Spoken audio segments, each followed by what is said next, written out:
मुंबईचा महापौर हिंदू आणि मराठीच होणार असा विश्वास फडणवीसांनी व्यक्त केलाय। मुंबईतील निवडणुकीत श्रेय चोरणारी टोळी सक्रिय असल्याचं सुद्धा मुख्यमंत्री फडणवीस म्हणाले। काही लहान बालकं टोळीत सहभागी झाली आहेत असं म्हणत फडणवीसांनी आदित्य ठाकरेंसह अमित ठाकरेंना टोला लगावला। तसंच फडणवीसांनी शायरीतून ठाकरे बंधूंवरही टीका केली। मुंबईचा महापौर कोण होणार असा मुद्दा देखील आला।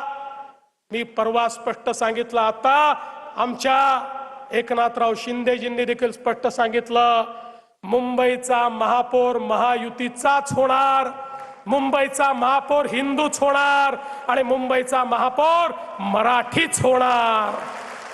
मुंबईमध्ये निवडणुकीमध्ये श्रेय चोरणारी टोळी सक्रिय झाली आहे आणि या टोळीमध्ये काही अबोध बालक देखील आहेत जे श्रेय चोरण्याचा प्रयत्न करतायत। म्हणतात सगळं आम्हीच केलं, या ठिकाणी कोस्टल रोडही आम्हीच केला, मेट्रोही आम्हीच केली। ये पब्लिक है, ये सब जानती है। अरे अर्ध्या रात्री ते मुंबईकरांना उठवून विचारलं, कोस्टल रोड कोणी केला, बीडीडी चाळीचा विकास कोणी केला, या ठिकाणी मेट्रोचं काम कोणी केलं?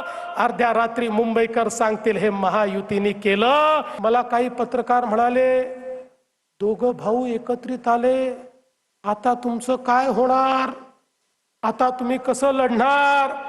मी त्यांना सांगितलं, देखकर धुंधली सी ताकत हौसला हमारा कम नहीं होता, देखकर धुंधली सी ताकत हौसला हमारा कम नहीं होता।